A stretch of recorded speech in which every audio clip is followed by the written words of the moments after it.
Bom dia, sou o aluno Luiz Fernando do grupo da Amanda, do Henry e do Pedro e vamos falar um pouco sobre o papel do negro na história e na literatura. História do movimento negro. O movimento negro no Brasil, ele surge ainda de forma precária e clandestina durante o período escravagista. No mesmo período, o movimento liberal abolicionista passa a ganhar força, desenvolvendo a ideia de fim da escravidão e comércio de escravos. Como resultado, foi promulgada em 3 de maio de 1888 a Lei Áurea, encerrando o longo período escravagista. A população negra inicia então um novo desafio: a luta contra o preconceito e a desigualdade social. Ao final do século XIX e durante uma grande parte do século XX, circulam jornais e revistas voltados aos negros.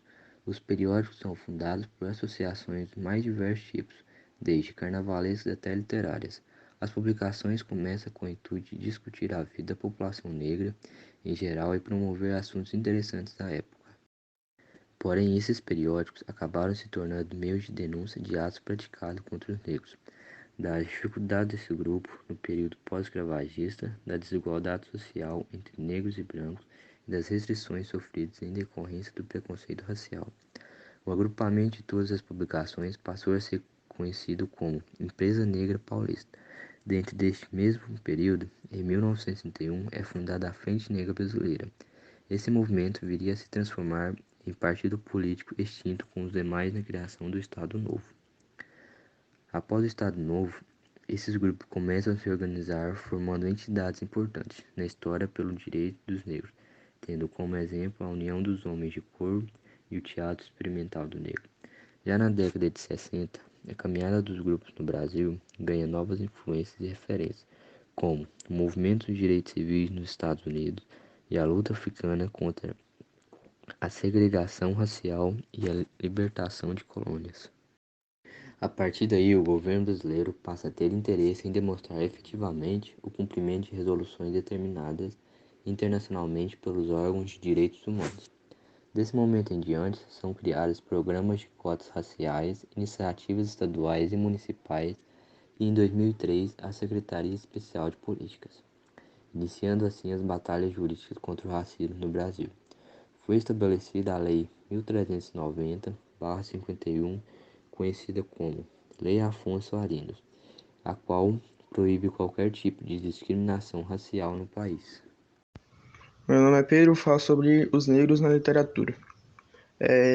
Entende-se por literatura negra a produção literária cujo o sujeito da escrita é o próprio negro.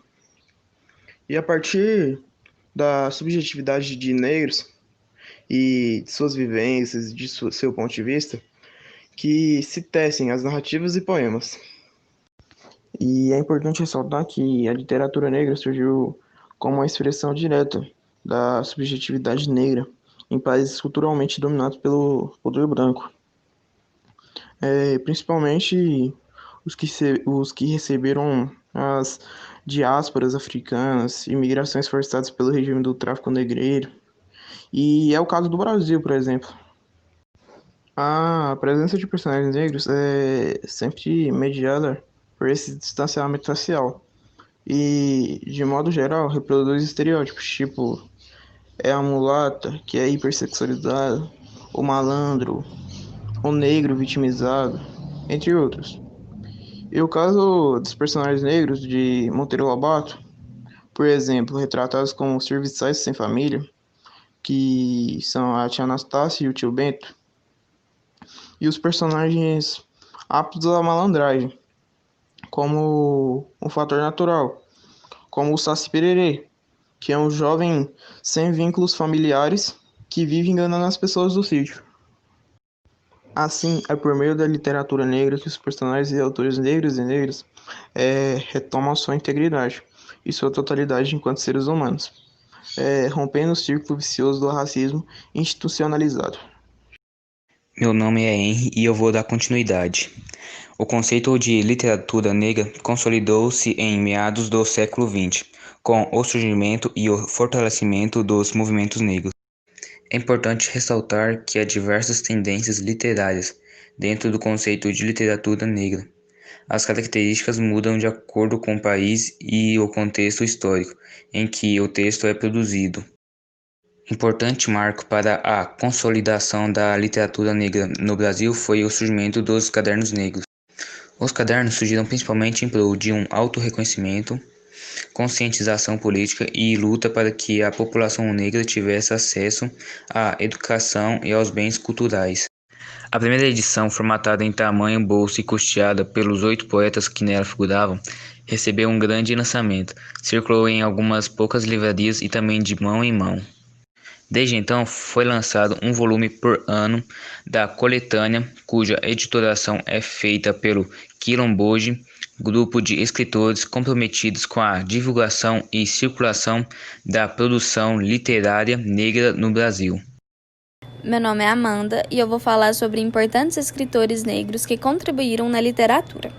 O primeiro é Joaquim Machado de Assis. Ele foi um escritor brasileiro considerado por muitos críticos, estudiosos, escritores e leitores um dos maiores, se não o maior nome da literatura do Brasil. Ele escreveu em praticamente todos os gêneros literários, sendo poeta, romancista, cronista, dramaturgo, contista, folhetinista, jornalista e crítico literário. Ele também testemunhou a abolição da escravatura e a mudança política no país quando a República substituiu o Império. E, constantemente, ele foi embranquecido pela mídia e pelas editoras, a ponto de muita gente desconhecer que ele era negro. Aqui tem um trecho de Machado de Assis de Ressurreição que diz assim: "Cada qual sabe amar o seu modo, o modo pouco importa, o essencial é que saiba amar." O próximo é Luiz Gonzaga Pinto da Gama. Ele foi um abolicionista, orador, jornalista, escritor brasileiro e o patrono da abolição da escravidão do Brasil. Foi um dos raros intelectuais negros do Brasil, escravocrata do século XIX, o único autodidata e o único a ter passado pela experiência do cativeiro. Pautou sua vida na luta pela abolição da escravidão e pelo fim da monarquia no Brasil. Um trecho escrito por Luiz Gama, de Quem Sou Eu, que diz assim: "Não tolero o magistrado, que do brio descuidado vende a lei, trai a justiça, faz a todos a injustiça, com rigor deprime o pobre, presta abrigo ao rico, ao nobre, e só acha horrendo crime no mendigo que deprime." O próximo é João da Cruz de Souza. Ele foi um poeta brasileiro com a alcunha de Dante Negro ou Cisne Negro. Foi um dos precursores do simbolismo do Brasil.